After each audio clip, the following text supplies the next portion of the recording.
Kita ang naglutaw nga mga sakyanan ug mga tawo nga naningkamot paglangoy paingon sa pangpang aron maluwas human nga nahagsa ang Old Clarin Bridge sa lalawigan sa Bohol.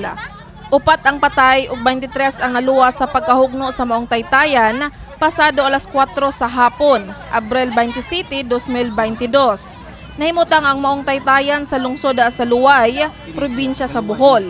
Gingon adunay 13 kasakyanan ang niagi sa taytayan atol sa pagkahagsa niini.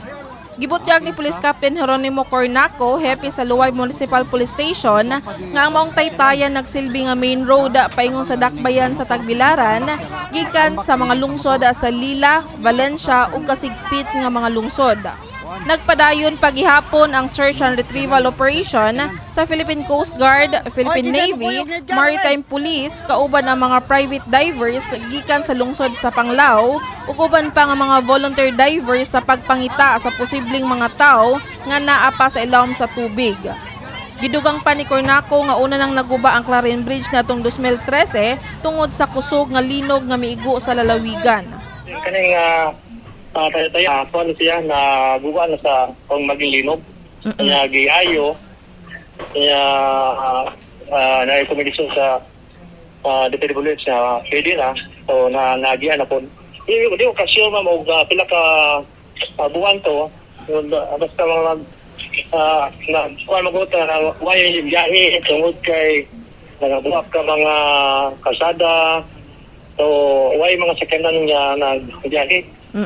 So mga konsulto, mga tumas siguro, mga anak siguro. Base sa report sa kapulisan nga sa 13 kagituuhan nga naunlod ang sakyanan gikan sa nagsa nga taytayan, 12 niini ang nakit-an sa ilawom sa tubig, apan usa ka sakyanan ug duha pa lang ka motor ang na-retrieve sa mga rescuers. Atong investigasyon, namagoy sa kadang truck ka puno sa sakyanan, ato puno sa kanang siya anak ko. Na mo ang tagiya po kaning kontra ka ring usa ka taytayan ko nga tapad sa taytayan nga hugno. Sa labing uwahing update, nasayran nga sa upat ka namatay, usa niini ang langyaw, duha ang lalaki ug usa ka babae nga Pilipino.